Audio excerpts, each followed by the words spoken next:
Welcome to a new daily top Askreddit video. Today's topic. What is something unrealistic that you often see in movies that annoys the hell out of you?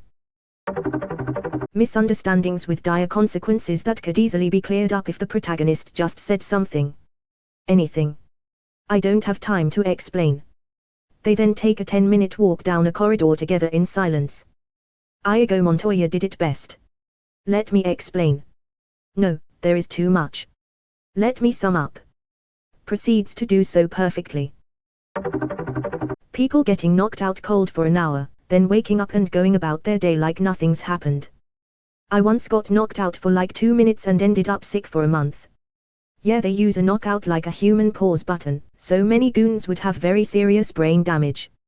Shows like Lost make blunt force trauma to the brain stem look like such a non-issue, that if I lived in that world I might ask a friend to hit me in the back of the head if I was having a particularly difficult time sleeping one night.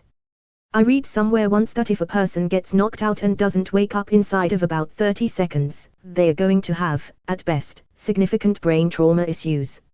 Ever since then I catch myself counting the seconds when I see someone get knocked out in a movie to try and figure out how messed up they are going to be. I've had light speech problems for 2 years after said 2 minutes. People doing CPR. Then the person who just got CPR wakes up like 10 minutes later and eats lunch. Also, movies are really bad at maintaining sterile fields in operating rooms. Defibrillators are the worst in film. Never ever used for what they actually perform. They are not meant to start a stopped heart, they are there to try and reset a heart going into fibrillation/arrhythmia. You mean they aren't portable Frankenstein labs? Clear. It's alive. The way gifts are wrapped. They are always in boxes with actual lids, like shoe boxes, not ones with flaps, and the lid is wrapped separately from the box so when they open the present, they just lift the lid. Also, if there's a ribbon wrapped around it, the ribbon's not taped on and slides right off. Has anyone ever done this in real life? Tried it once. It looked great, but it was a pain in the ass to do, and it took forever. It's less work than having to wrap the presents normally and do the scene 87 times with a rewrap every time. Would give new meaning to, it's a wrap. Would be a giant pain in the ass to rewrap each present in exactly the same way for multiple takes though. Well, now you've made me sympathetic to the probe masters on these things. Damn you/Hirudai. Damn you to hell. I'ma say it, just casually rolling over after having sex, like no clean up, no awkward run to the toilet. Who are these people? Edit, holy balls, I've just finished a night shift and seen this has blown up. Thanks for the awards, my after sex hobblers. People with urinary tract infections, that's who. No, number. She awkwardly walks to the toilet, but takes the entire bed sheet with her to cover herself up, because God forbid the man she just had sex with looks at her nude so long as he isn't on top of her. Came here to say the same thing. Where are their sex towels? Where is the awkward condom pull-off and disposal? What about sex puddles? No one goes to pee afterward. Is everyone a sex robot? People need to know, post-sex piss waddling is a thing. Everybody acting like the heroine is plain. She's wearing glasses and a baggy sweater and a ponytail, but her face is perfect, her teeth are perfect, her skin is perfect and she hasn't got an ounce of fat anywhere. But she has paint on her overalls. She's got glasses. And a ponytail. High schoolers who look like fucking supermodels. Or even people in their 30s playing high schoolers. I watched 13 Reasons Why on Netflix and I immediately thought the guy who plays Tony was like 31. It used to bother me. But, honestly, there's so much shady crap that happens to kids on sets for a lot of production companies, that I actually prefer they have adults playing the teens instead of actually putting teens at risk of getting molested by a creepy cameraman or something. Also, I think people under 18 can only work so many hours, and there's a lot of red tape about making sure they get schooling and stuff. It's just easier to get an adult to do it. Of course, then we have the issue of sexualizing teens by having them played by attractive adults. Edit, I realize it's more likely the higher ups. Cameraman was the first thing that popped into my head when I wrote this. The point is, film sets are not a safe place for kids. High schools that are college campuses. I was talking with a friend about high school and she was amazed that my school was all one building. Turns out in SoCal a lot of high schools have several or a dozen buildings, and you walk outside between classes or to eat lunch. Makes sense when it never rains or gets cold. I always thought that was fake Hollywood world building, but it turns out shows set scenes like that because they are common out there. Edit. I love that everyone is getting to share about their outdoor or campus high school experience.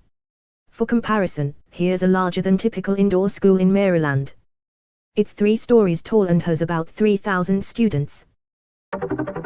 High school scenes where there are lounges in the hallway and students are free to be wherever they want to be around the building, no matter the time of day without consequence.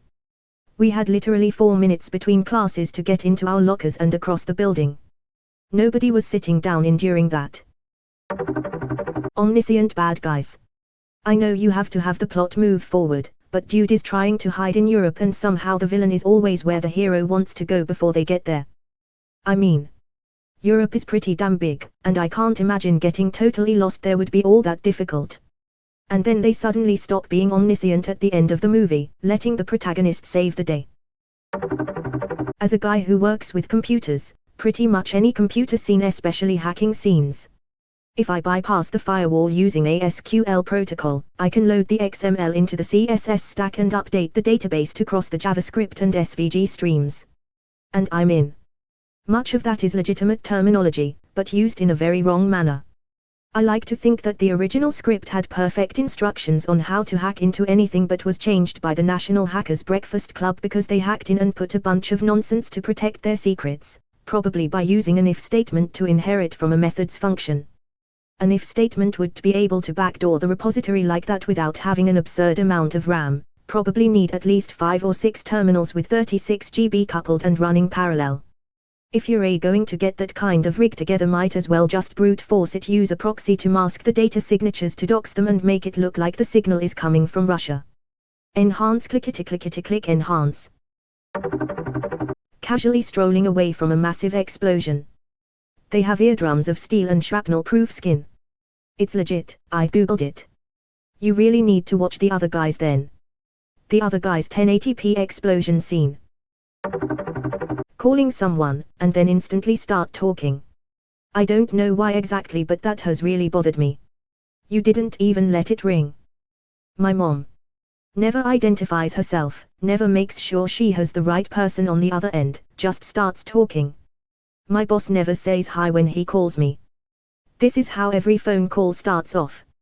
You/Sam the ass. Yeah. I got something else for you. Also when they don't say bye when they hang up. I always enjoy watching lab scenes. People looking into microscopes that aren't even turned on or plugged in. No one has gloves on or their hair pulled back.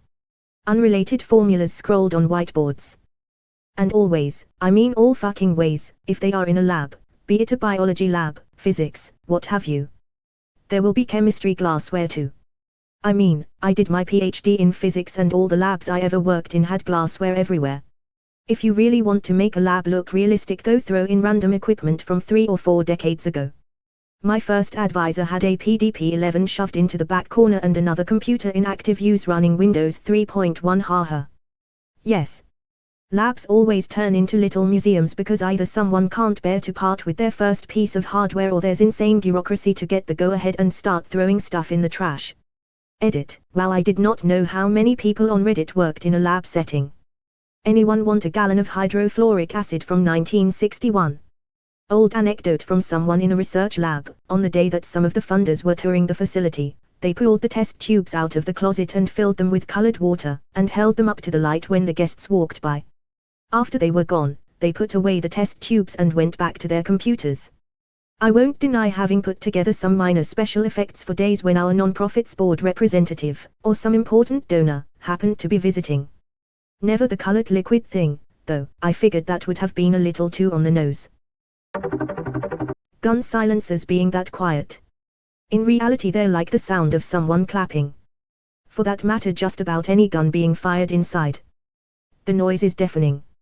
Even in the movies you see people wearing hearing protection at a range, but then when action scenes occur that aspect is completely thrown out.